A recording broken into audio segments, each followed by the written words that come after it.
So I start with a bit from Catherine Ingram. She's an international Dharma teacher, former journalist, specializing in issues of consciousness and activism. And she wrote this text, Facing Extinction. If you're not familiar with the text yet, it's a bit like the text of Jan Bendel, Deep Meditation. The text has been regularly updated, and I'll just let you hear parts of her text, which she also has as a podcast. By the way, this beeswax went around. The idea with beeswax is that it is stiff when you hold it like this.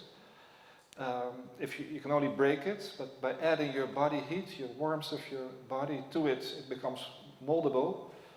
If you would make it too hot, it would become liquid. For Joseph Beuys, one of the artists, this was the position where art comes in. So either we're in stiffening or we're in chaos of everything being liquid and fluid. So it's your own body heat that can make the wax malleable. I would invite you to make some kind of form, maybe a seed, which you can put on a table that is near the entrance. You might want to revisit your form during the conference, that you work on it later during other presentations, just like you feel, or grab another piece, so that we have a mini exhibition in the course of the program. Anyway, Catherine Ingram, and I have images of Robert and Shana Parker Harrison with it, stories about human struggle and landscapes scarred by technology. We also find it difficult to think exponentially. We might grasp the concept of an exponential factor, but it is not our natural way to perceive. Therefore, as exponential warming triggers other imbalances that also become exponential, we perceive them only as linear problems and assume we will have time to address them. We carry on with business as usual and return to the matrix, the illusion that things are fairly normal, where our ordinary problems, comforts, and entertainments await our attention, just like in the movie. But we have now come to the point of, quote, amusing ourselves to death, end quote, as Neil Postman put it in his 1985 book by that title. Along with all the other threats we face, coextinction within the natural world is becoming one of the most pressing problems. For anyone familiar with general systems theory, this is easily intuited. Yet many people compartmentalize information when they hear of extinctions of the other plants and creatures and think it has little to do with their own existence. They see the iconic image of the polar bear floating on a small ice chunk and think, what does the loss of polar bears mean to my life? Nothing. They might, however, be surprised to learn that the loss of the world's insects is going to impact everyone on the food chain as the pollination of plant life dramatically slows. As you begin to awaken to the specter of extinction, you will likely feel the powerful lure of your usual distractions. You may want to go back to sleep, but denial will become harder and harder to maintain, because once your attention is turned to this subject, you will see the evidence of it everywhere, both locally and globally. You may find yourself in the company of people who seem to have no awareness of the consequences we face, or who don't want to know, or who might have a momentary inkling but cannot bear to face it. You may find that people become angry if you steer the conversation in the direction of planetary crisis. You may sense that you are becoming a social pariah due to what you see, even when you don't mention it, and you may feel lonely in the company of most people you know. For you, it's not just the elephant in the room, it's the elephant on fire in the room, and yet you feel you can rarely say its name. So these are just some quotes of a text by Catherine Ingram. And as you read it, my experience is probably of several other people, it gets just heavier and heavier. It's harder to continue reading the text, and it's also hard to find where she is not hitting the nail on its head. So what does this mean? I look at the concept, the idea of psychic numbing, which comes from psychiatrist Robert J. Lifton. Psychic numbing describes the turning off a feeling that enables rescue workers to function during the horrific aftermath of the Hiroshima bombings. Psychic numbing is about the way a culture or society withdraws from issues that would otherwise be too overwhelming for the human mind to comprehend. It's a societal reaction for impending doom, chaos, and ultimately mankind's extinction. psychonomic can be viewed from either a collectivist, so a whole culture, or an individualist, a personal standpoint. And he says, today people live in an age of numbing, so this is our mode, basically. Mari Norgaard, in this book, Living in Denial, studied a hypothetical village called Bygdaby, and she found that as evidence of climate change pours in, the information is everywhere, people more and more turn away from it, they stop paying attention. When they realize that there are no easy answers for it, they do not integrate this knowledge into everyday life. So she also looked at the work of the author of Psychic Numbing, Robert J. Lifton, and she says, numbing does not come from a traumatic event, but from a crisis in meaning. All of us who live in the nuclear age, or in the environmental crisis age, experience some degree of psychic numbing. We know that our lives can end at any moment, yet we live as though we do not know this. For Lifton, this is the absurdity of the double life. And I'll come back to the words, the concept of absurd later. And in his thoughts of Lifton, he looked a lot at this concept of doubling, which is, you might say, a process of socializing to evil. And he looked at the so-called Nazi doctors, the physicians working in the concentration camps.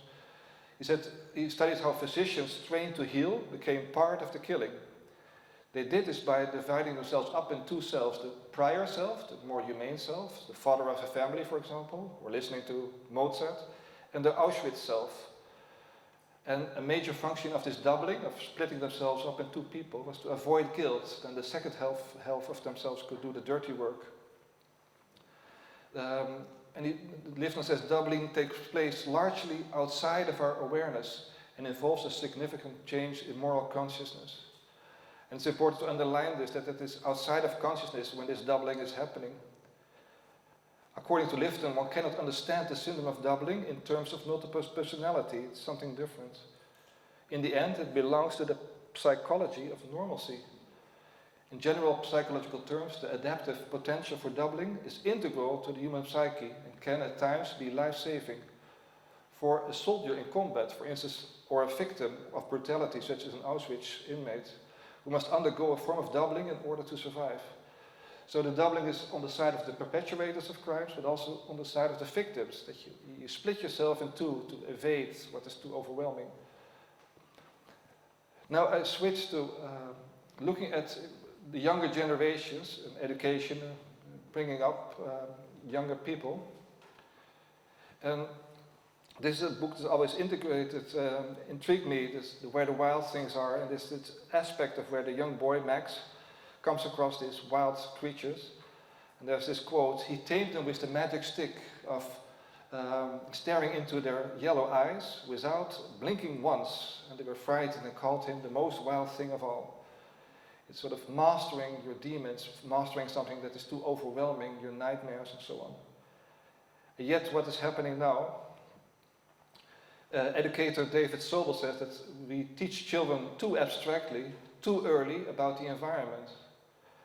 If we prematurely ask children to deal with problems beyond their understanding and control, prematurely recruit them to solve the mammoth problems of the adult world, then we cut them off from the possible sources of their strength. What is emerging is a strange kind of schizophrenia. Children are disconnected from the world outside their doors and connected with endangered animals and ecosystems through electronic media. Environmental education has this honorable motive, in essence. It has this idea that if children are aware of the problems of too many people utilizing too few resources, they will grow up to be environmentally responsible adults. But David Sobel believes that the opposite is really the case. In our zest for making them aware and responsible for the world's problems, we cut our children off from their roots. Problems on 8 and 9-year-olds already, haunted with too many concerns, and not real contact with nature. What happens? And then I switch a bit to an older generation, like students at universities. And this is for me a very intriguing part of a film, a documentary that was made almost 30 years ago in the Netherlands. It's an interview with George Steiner, and he talks about what he sees in education with his students.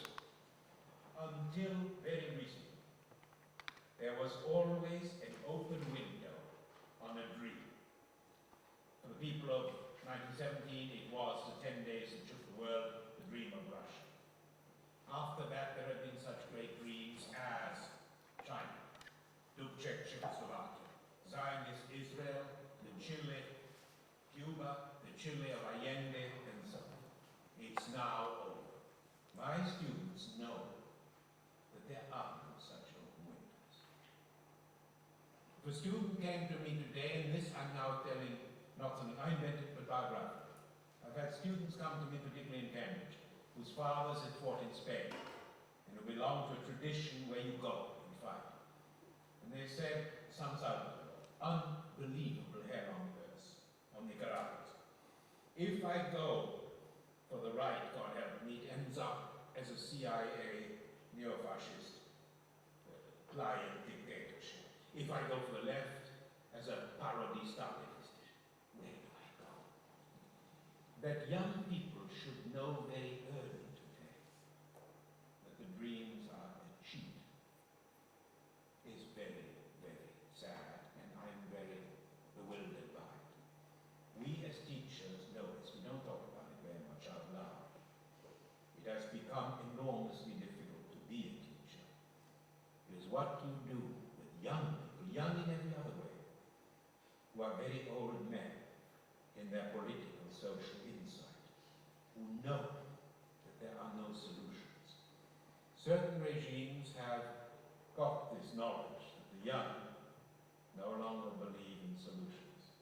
And they are basing their own politics on this premature maturity, premature to be ripe too early. All around us in universities, there are little old men and little old women who no longer will do the foolish thing, who will no longer go to Barcelona or to Mexico or to Beijing, for whom there is no more window on tomorrow. And this is one of the most difficult questions, it seems to me, we are all facing today. We are giving the generations after us the most terrible kind of early wisdom. This he said before even the book of Bill McKibben, The Death of Nature, came out. It was at the time when I was a student, and I think if you would look at this, what he's saying in the context of climate change, what's happening to the coming generation, I think it still makes a lot of sense. This, I think, is for me a striking image of a group of students in Cologne, Germany, drawing attention to the climate crisis as part of a school project. So they're standing on a cube of ice, and if the ice melts, they will hang themselves. A public health agency report in Sweden, 2018, asked this question, why have multiple health complaints increased among children and adults in Sweden between 1985 and 2014? And it says in 2013-14, more than half of the 15-year-old girls and almost one-third of the boys multiple health complaints. The report says it's because of school stress, performance drive, or it is about greater challenges on the labor market for young people. But there actually might be a lot more going on, I think. Maybe you've seen this film on Netflix, ironically. It's The Social Dilemma, and it talks about the introduction of social media on the cell phones, the smartphones. In the year 2009, you see here, there's a sharp increase of non-fatal self-harm among girls especially, the age of 15 to 19. The other graphs about the amounts of suicides. And then Kim Kendall, one of the people responsible for Facebook, says, it's plain as day to me, these services are killing people and causing people to kill themselves. You see here all his roles. He was a former president of Pinterest, so he was immersed in this world. One of the difficulties here, I think, for young people is what you might call the persona, the mask that you put up in a social sphere, the aspect of your character that you present to others, your mask, if you will. And I think this is something that came up also with the last ClimateExistence conference where Vanessa Andriotti talked about. Where I come from, in Brazil, we say, as the flood rises and the water is lapping around our ankles, you can't start swimming yet.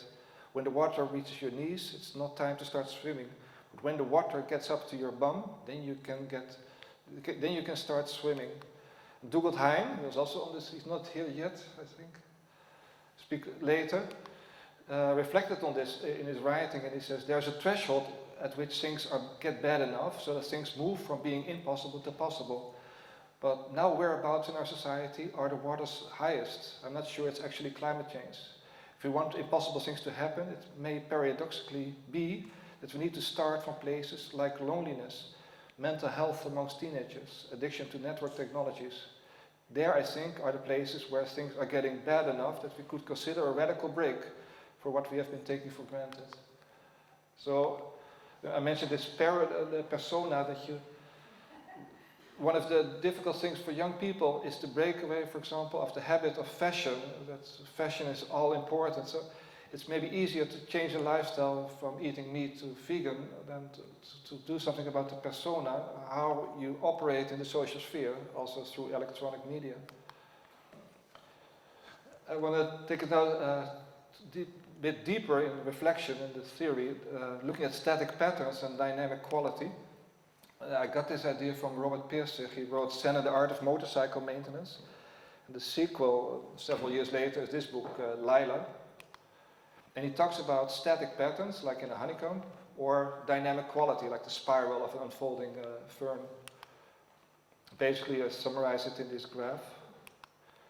So what is this? And he looks at a baby, and he says, one can imagine how an infant in the womb acquires awareness of simple distinctions such as pressure and sound, and then at birth acquires more complex ones of light and warmth and hunger. We know these distinctions are pressure and sound and light and warmth and hunger and so on, but the baby doesn't. From the baby's point of view, something, he knows not what, compels attention. This generalized something is dynamic quality. When he is a few months old, the baby studies his hand or a rattle, and knowing it is a hand or a rattle, with a sense of wonder, of not knowing that it's a hand or a rattle, with a sense of wonder and mystery and excitement. And then later this excitement and this dynamic quality becomes more and more part of the static patterns.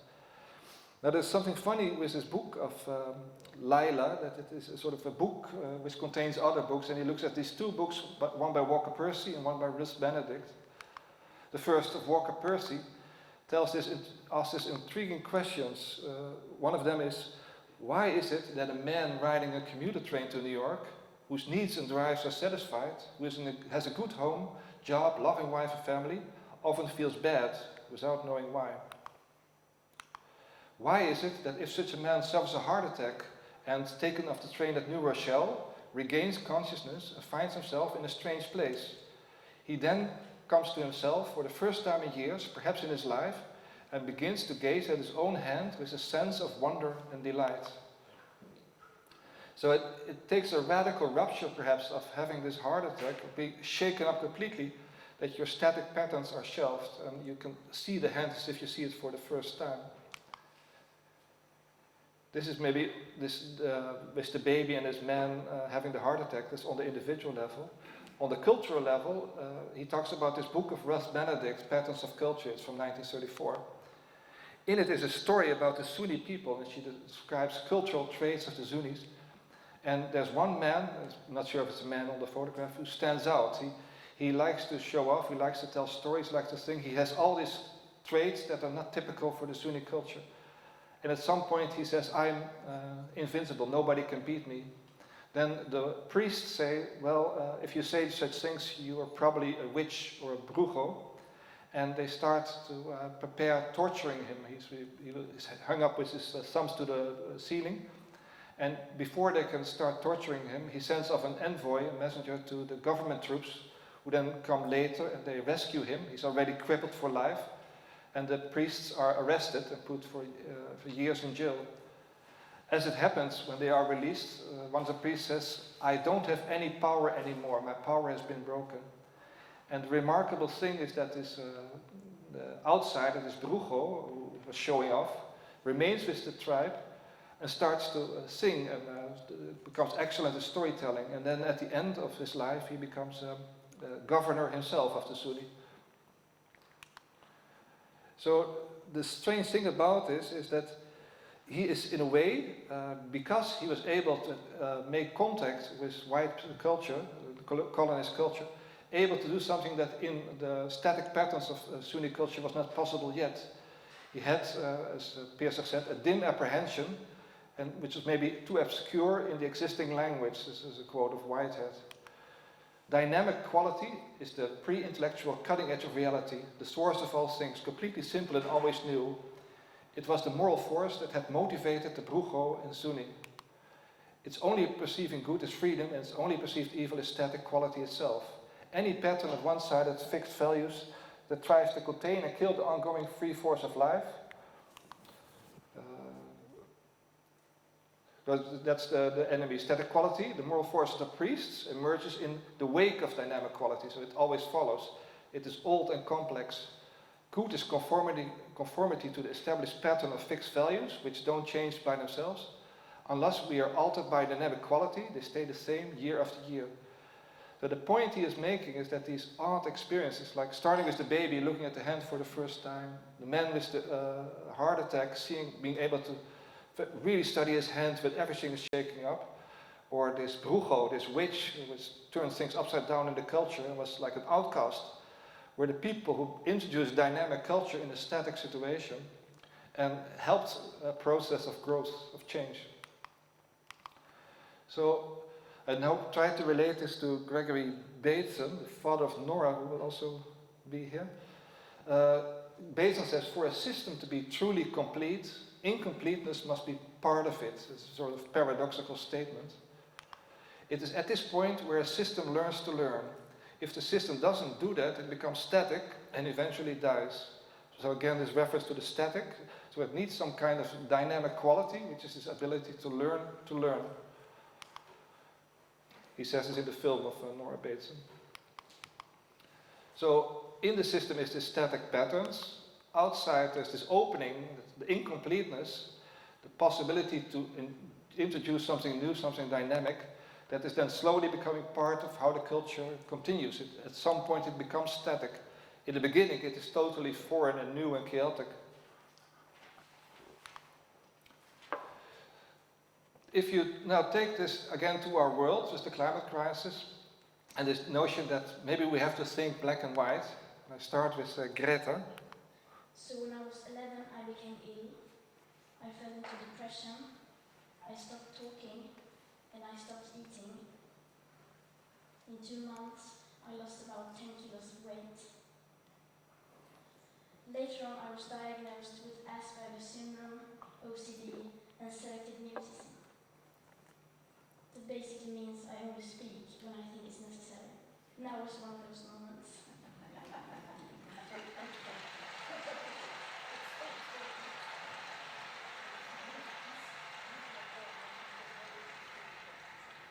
For those of us who are on the spectrum, almost everything is black or white. We aren't very good at lying, and we usually don't enjoy participating in the social game that the rest of you seem so fond of. I think in many ways that we autistic are the normal ones, and the rest of the people are pretty strange.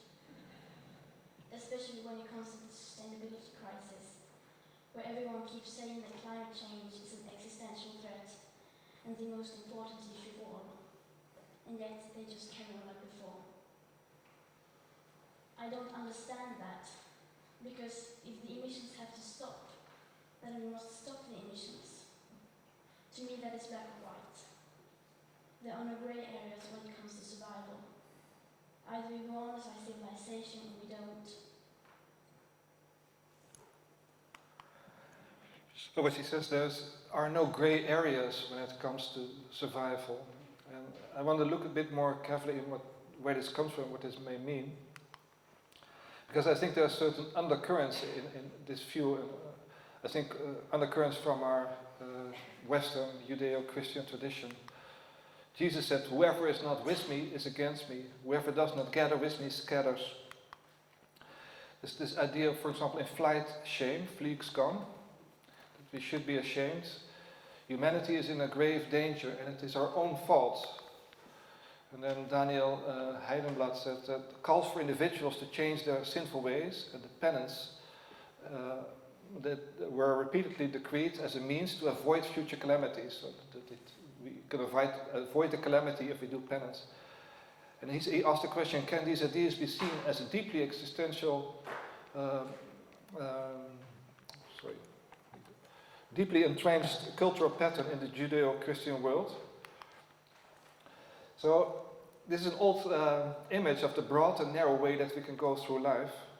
You can either take this way, where we go to the ballroom, where we have fights, we drink, that is also the joy of life, so to speak, and we take the narrow road, where we go to school, go to the church, and it leads up to heaven. If you look at this image a bit more closely, you see the fires, and it's maybe interesting that the fires happening now, with the world burning in California, Australia. The quote is here of Matthew 25:41. Then he will say to those on his left, you are cursed, go away from me into the fire that burns forever. So my point is that there are certain cultural schemes operating, motivating us, guiding us. For example, in this example, what do you do in your everyday life that is bad for the environment? Write it down as thank you for your confession. To confess comes from confiteri, to acknowledge the admission of a fault, crime, sin or death. Originally, in religion, it's the disclosing of sin or faults to a priest. He that covers his sins shall not prosper, but whoso confesses and forsakes them shall have mercy. And then we can do repentance, where we regret or remorse. Pablo Neruda wrote this, I think, very interesting book, I Confess I Have Lived. So living is confessing also. In other words, there's a certain degree of inescapability of making mistakes or faults or doing things that are shameful. And in the Christian tradition, you could go and confess to a priest and somehow be relieved from them. Another way of approaching the climate crisis, next to this maybe rigid cultural pattern that we have, static pattern, is through humor. Here again, I have a part of Catherine Ingram. You got me singing, even though the world is gone.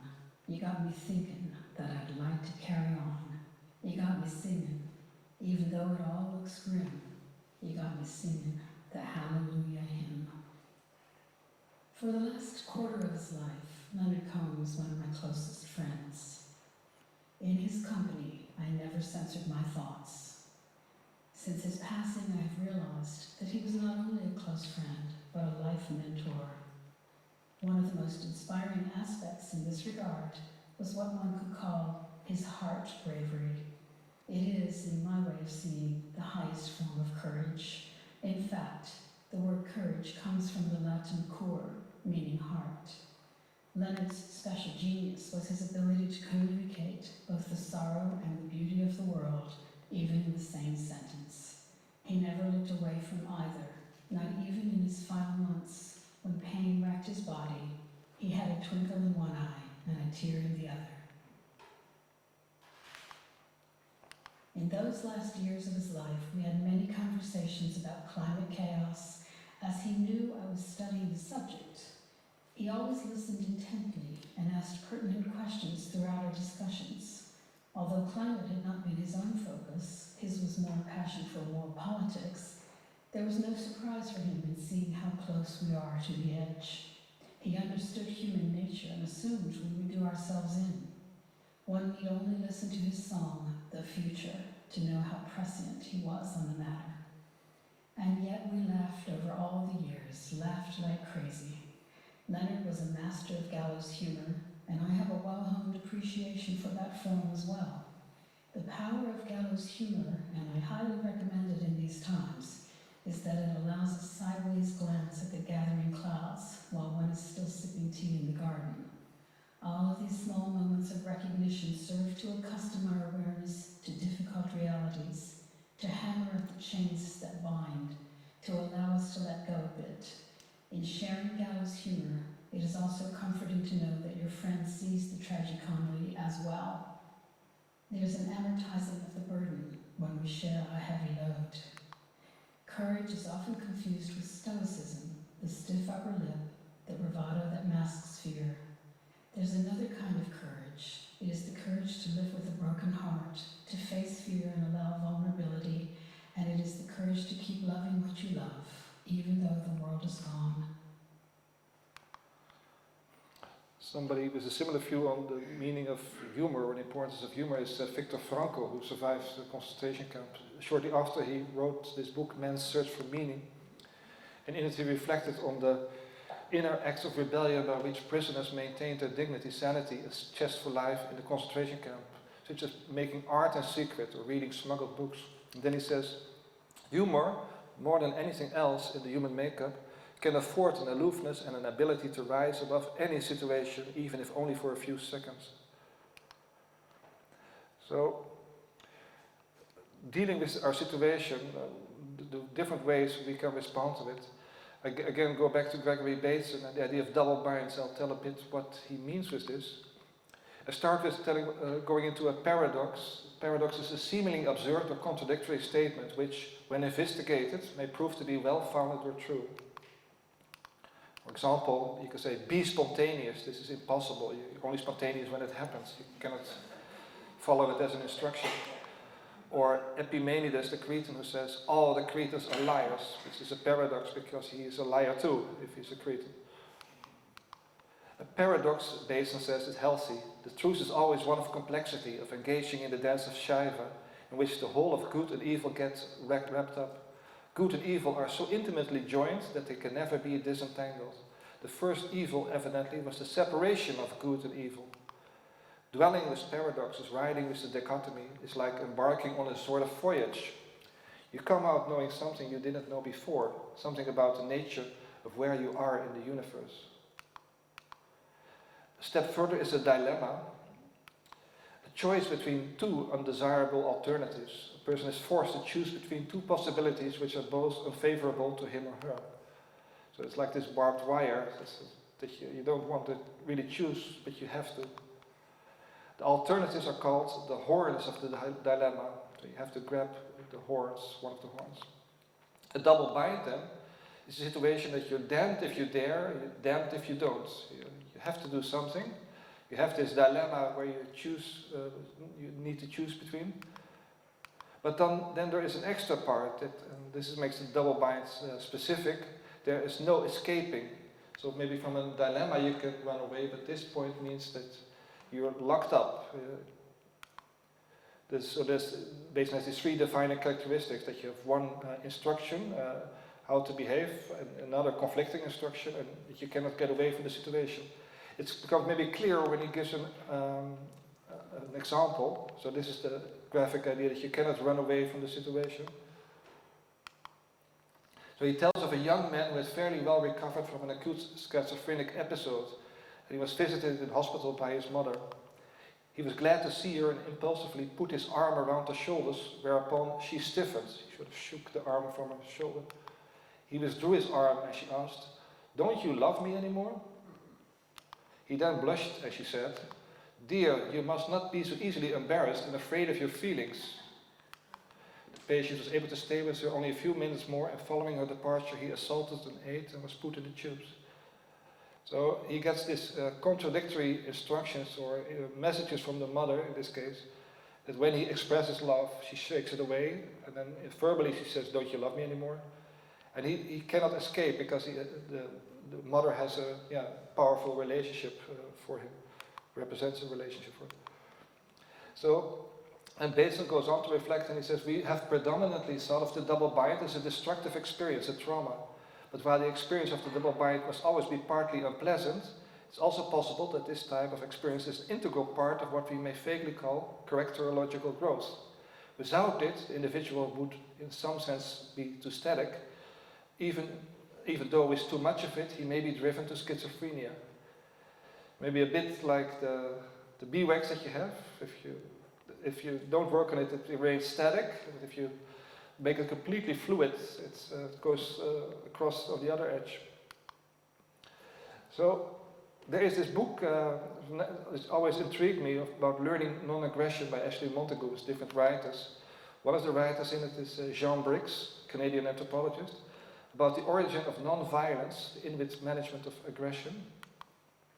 She did field work with 2 Inuit communities on the east side of Canada in the 70s. She wrote these books. One was called Never in Anger, the other one Inuit Morality Play, the emotional education of a 3-year-old. And she comes across this intriguing concept of what she calls loving anger. In the Kipi Inuit language, they have this word ugiangu, which means affectionately aggressive behavior. It's a real strange contradiction, affectionate aggression. So it happens like this, that the parent says, doesn't that taste good? And while he says this sentence, she bites the child. Or was it that fun? And when she says this, the child is hit. So the child is brought in complete confusion. And yet, this happens in a culture which is basically one of the most non-aggressive on the earth.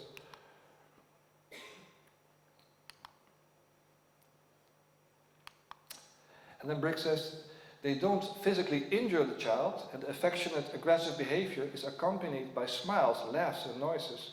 It may be carried out to the point where the child cries or tries to appease the aggressive adult by hugging him or offering him a bit of food.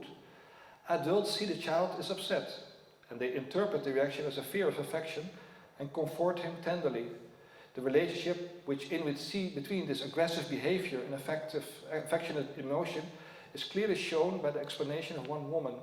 A hurt child is more lovable. It's again a very strange paradox. So you would say clearly there is this double bind acting out in this culture. There's no way of escaping for the child. But then she has this note, sort of highlight here, where she says the resemblance between the situation and the double bind, as described by Basin, is striking. But there is a significant difference, however, in that the Inuit child is consistently taught how to interpret the apparently conflicting messages. He is told that the I love you message should always be given priority, and whether he responds with laughter to that message or with tears to the apparently hostile message, he is rewarded by affection. So the break of the double bind is at the end that always love is expressed in this culture which is so non-aggressive. If you look at the double bind at the macro, at the grand level, Bateson talks about the dirty trick of nature. And he says nature plays a sort of dirty trick upon the well-adapted organism. For many generations she lets this organism act on the assumption that some characteristics of hers could be relied upon. And now the characteristics of the environment undergoes change. There's a change in nature. This is in a sense most unfair. Nature encourages the organism to rely upon her and then shifts tactics and says, you see, you relied on me. Now look at you, you are a mess. But in another sense, or looked at in a wider perspective, says Bateson, this unfairness is the recurrent condition for evolutionary creativity. So, in other words, it's overcoming such a double bind that a system can go on. That the incomplete system has a moment, a space where it can still grow, an opening. Conflicting imperatives, paradoxes, and no-win situations, Bateson insisted, might well drive us mad, but they also spawn creativity and even art. Faced with impossible choices, a koan, as Zen Buddhists call it, you will be forced to revolutionize the way you think in order to move on. So again, this is how dynamic quality feeds the static pattern and allows a culture to move on. And maybe just to finish this in the context, I would suggest this maybe a way to look at how we face the climate crisis, how the static patterns or the double binds we are facing, if we can find ways that we can overcome those, which might be quite different from what we expect or maybe assume they would be. Here I look at the absurd.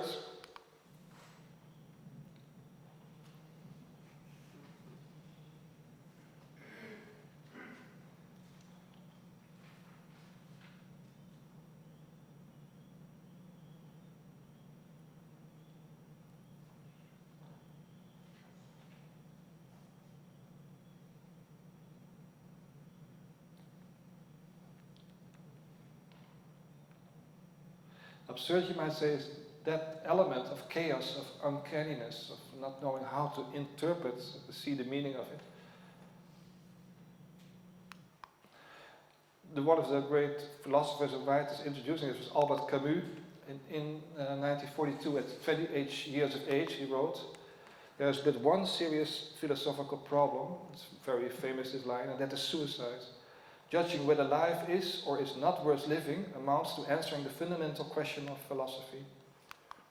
In the interview in 1945 he said, accepting the absurdity of everything around us is one step, a necessary experience. It should not become a dead end. It arouses a revolt that can become fruitful. An analysis of the idea of revolt could help us to discover ideas capable of restoring a relative meaning to existence, although a meaning that would always be in danger. So maybe you see here some of the similarities with the ideas of Bates and of Piasek, of static and dynamic. A revolt that can become fruitful. And where he elaborates his thoughts is in this text about Sisyphus. The absurd for Camus is the result of a confrontation between human needs and the unreasonable silence of the world, that the world apparently doesn't speak back to us. He takes off from the old myth of Sisyphus, which tells the story of how Sisyphus betrays Zeus, the father of the gods. For this he is punished by having death sent to him. Subsequently, in the shadow realm, he is forced to drag a big piece of marble up to the top of the hill. But when he's almost there, the stone rolls all the way back again and he has to start anew. Camus focuses on Sisyphus' thoughts when marching down the mountain to start anew. And then Camus says, it's during that return that Sisyphus interests me. A face that toils so close to stones, already stone itself. I see that man going back down with a heavy yet measured step toward the torment of which he will never know the end. This is the truly tragic moment when the hero becomes conscious of his wretched condition. When Sisyphus acknowledges the futility of his task and the certainty of his fate, he is freed to realize the absurdity of his situation and to reach a state of contented acceptance. Camus says, there is no sun without shadow, and it is essential to know the night, implying perhaps that it is crucial to accept an irrational, even absurd suffering as part of the human experience. I leave, Sisyphus, says Camus, at the foot of the mountain. One always finds one's burden again. But Sisyphus teaches the higher fidelity that negates the gods and raises rocks. He too concludes that all is well. The struggle itself toward the hates is enough to fill a man's heart. One must imagine Sisyphus happy. This is, of course, a very famous line of Camus. That how can you see somebody with such a fate as happy, overcoming or transcending in a way the absurdity of the situation. And this brings me to the closing. This idea of mindful schizophrenia is this idea that, next to the idea that it's only black and white, and I think to a large degree the climate crisis or the ecological emergency is black and white. I mean, it's not going away, but there are different ways, maybe more elaborate, complex ways of looking at it. Stephen Harding of Schumacher College once said, there's something wrong with you if you are not profoundly saddened or depressed by the state of things at the moment. You need help to work out why you are not depressed. This book by Robert Boyd argues that we live in effect in a schizophrenic society, a make-believe world. That's the only way our industrial society can continue. So where exactly is this schizophrenia? Etymologically, schizophrenia means a splitting of the mind. It's the old root of the world, but it's the meaning has since then shifted. So this is like the old way of conceptualizing it. But in this idea of mindful schizophrenia, this involves consciously embracing the concurrence of multiplicity of antagonistic voices. One accepts that one engages in situations and practices that are in contradiction with each other, but does so with full awareness, deliberately, without judgment, bringing one's attention in the present moment. So it is this mindfulness, this conscious embracing of that this is really our position. But at the same time, the idea of mindful schizophrenia is not meant to legitimize cognitive dissonance, turning away from it. It neither necessarily implies resignation, nor anything goes because of it.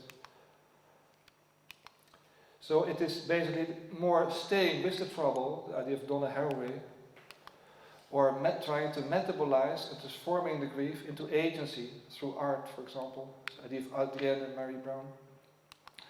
Or wij wie wij, that you take actions through inaction. It's Taoist belief. So you see with the circle, you stick with the double bind, it's an impossible situation, and try to find a way of transforming it nevertheless. And this brings me to this idea of a tragic optimism. This is again from Viktor Frankl. He says to remain optimistic in spite of the tragic triad of suffering, guilt and death, which are all three experiences that often lead to existential crisis. How can we still remain optimistic and say yes to life? And he says tragic optimism presupposes that life is potentially meaningful under any condition, even those which are most miserable. And this in turn presupposes the human capacity to creatively turn one's negative aspects into something positive or constructive. So again, staying with the negative aspect and looking for transformation to something creative. I'll skip this one. Even if I would know that tomorrow the world would go to pieces, I would still plant my apple tree. I have a small booklet here on the table where I expand a bit on this, so you're welcome to take a copy. It's also a PDF which you can find on the internet. If you would follow pure reason, this old quote which is attributed to Martin Luther, he apparently never said it. Anyhow, if you follow it with reason, this makes no sense. Either you believe that the world will end tomorrow, and then any effort to try to stop this from happening would be a waste of energy. Why not celebrate the time that is still left and resign to the inevitable? It's one horn of the dilemma. Which you see, I think, in the work of Guy McPherson. This is a website who basically says it's over. It's, nothing can, we have exceeded the point of no return. And then he has this, I think, yeah, to me shocking, clickable part, contemplating suicide. Please read this. If you are contemplating suicide, please reconsider. Then click here for awareness prevention. I'm not advocating for or against suicide. And here you see in his banner, our days are numbered, passionately pursue a life of excellence. So, bluntly said, enjoy the time that is still there.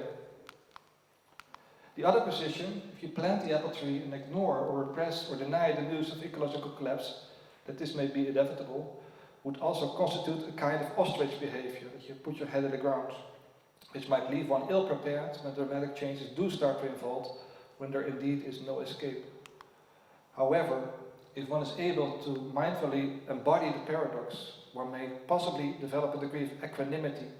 You stay in a balanced mood, allowing one to retain one's sanity without feeling forced to settle for either one of these two contrary positions. So, what might this all mean? And this is a sort of an open question to you. It's partly my reflections, my looking at storytelling, mythology, anthropology, philosophy. What is the condition that we find ourselves in now? What do we make of it, and what do we pass on to coming generations? And I close off with this quote from Catherine Ingram, which talks about a position that allows a sideways glance at the gathering clouds while one is still sipping tea in the garden.